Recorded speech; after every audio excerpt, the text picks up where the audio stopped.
Même dans les conditions les plus difficiles, il convient de se concentrer sur les solutions plutôt que sur les problèmes. C'est l'histoire de Kelvin Doe, l'adolescent africain devenu ingénieur à partir des déchets des poubelles. Originaire de Sierra Leone, vivait dans un endroit avec peu d'opportunités et dont son avenir aurait pu devenir l'un des fameux enfants soldats de ce pays.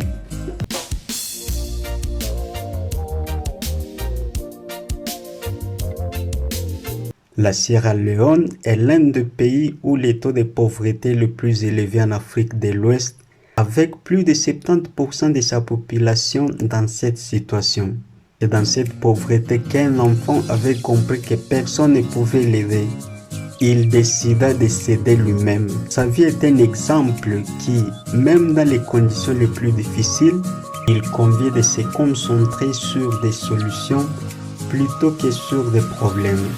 À ses 18 ans, grâce à sa curiosité et son envie d'inventer les choses, Kelvin Doe est devenu un véritable héros qui lutte pour améliorer les dures conditions de vie de son pays. Ce jeune homme a réussi à fournir de l'énergie électrique à sa communauté en Sierra Leone grâce aux déchets technologiques et est devenu le plus jeune visiteur invité par l'Institut de technologie de Massachusetts aux États-Unis. Il y a quelques années, une telle possibilité ne lui avait pas traversé l'esprit. Juste, il s'amusait et essayait d'aider sa famille parce que la vie en Sierra Leone n'est pas facile. Pour cette raison, bien qu'il ait 10 ans, tous les jours après avoir quitté l'école, il rendait à une poubelle près de Freetown pour collecter toutes sortes de déchets technologiques.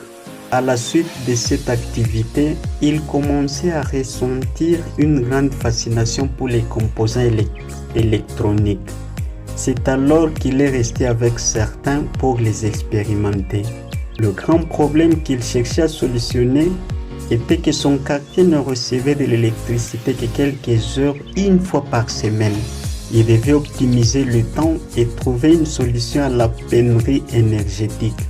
Loin d'abandonner ou d'attendre une aide extérieure, avec les connaissances acquises dans les vieux livres d'ingénierie qu'il a trouvés dans la bibliothèque négligée de son école, il a pu fabriquer une batterie rudimentaire fonctionnelle, une combinaison de circuits métalliques enveloppés dans une bande.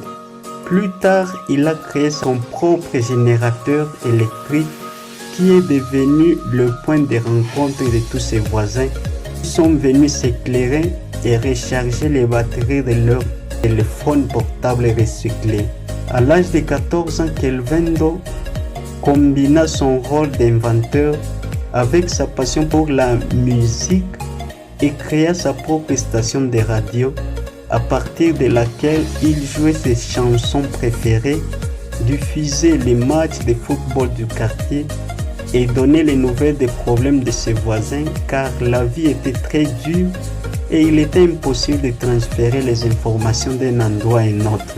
Encouragé par sa décision d'aller de l'avant, une entreprise canadienne lui a proposé par la suite de diriger un projet de recherche visant à créer un réseau de panneaux solaires avec Wi-Fi qui acheminerait l'électricité Internet vers des points isolés de la Sierra Leone. Sa plus grande satisfaction serait que d'autres jeunes de la Sierra Leone soient encouragés à suivre son exemple. Un exemple d'imagination et de ténacité dont nous devions tous prendre note. Nous pouvons tous faire un changement, disait-il. Quand j'ai commencé, je n'avais pas de ressources, mais je devais me pousser. Croyez en vous, chers frères et sœurs. Vous pouvez également résoudre les problèmes de notre territoire. N'attendez pas de l'aide extérieure. Soyez comme Kelvin Doe. Donnez un like, abonnez-vous à ce canal pour recevoir du contenu plus intéressant et partagez ces vidéos pour éveiller le génie de votre voisin. Ensemble, nous réussirons.